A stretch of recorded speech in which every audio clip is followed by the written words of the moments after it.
A great way to practice bar chords is to play a chord like something you know, like the A minor.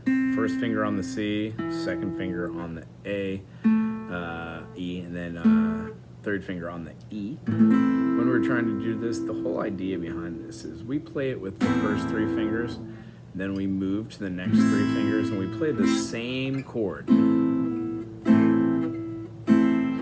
over and over and over again. Then eventually, we move this up a half step and then work on our bar chord. One of the things we do, we bend over, our thumb is in some cattywampus place.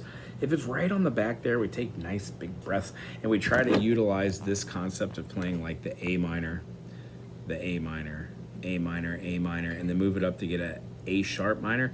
The whole concept behind this allows us to play chords like E major, F major. You're going to want to move this bar chord up and down to see where the best location is for you. But over a period of time, when you start clocking hours, I think after 15, 20 hours of doing the same process over and over again, I know it seems boring, they start making more sense. The bar chords don't seem to take that much longer. So one of the things I would love for you to do is try that concept. Use the A minor to the A minor and then to the A sharp minor.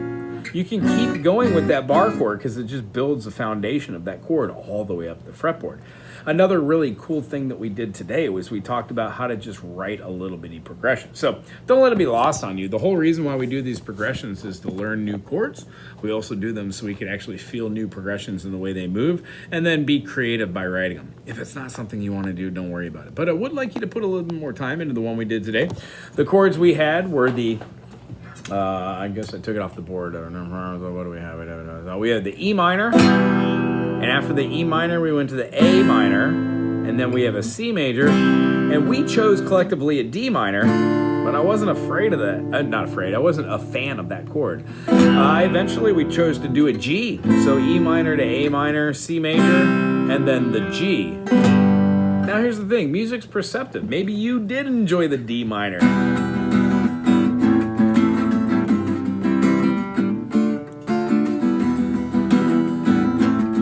Maybe you could have both. Just depends on what you're trying to shoot for. So if you're not interested in doing chords, writing songs like that, no worries. We can learn some music that you're into. Tell you what, I don't know if I caught a song before you got out of here, but one of the last things we ended on was what to do when you join in the workforce, whether you wanted to keep going to school.